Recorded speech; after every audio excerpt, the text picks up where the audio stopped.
ஜனநாயக மக்களாகிய நம்முடைய முதலீட்டு வருமானம் ரிட்டர்ன் ஆன் இன்வெஸ்ட்மெண்ட் என்னவென்று என்றாவது சிந்தித்து இருப்போமா? நம்முடைய வரி பணத்தை பெற்றுக்கொண்ட நம்முடைய அரசாங்கம் நமக்கு எந்த விதத்தில்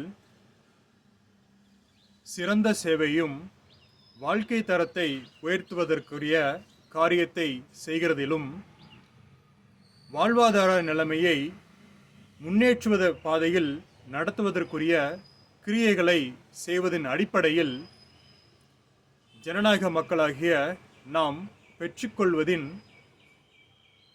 முதலீட்டு வருமானம் இருக்கிறது. சரியான நபர்களை தேர்ந்தெடுத்து சரியான நபர்களுக்கு வாக்களித்தால் சிறந்ததொரு முதலீட்டிற்கான வருமானத்தை நாம் பெற்றுக்கொள்ள முடியும்.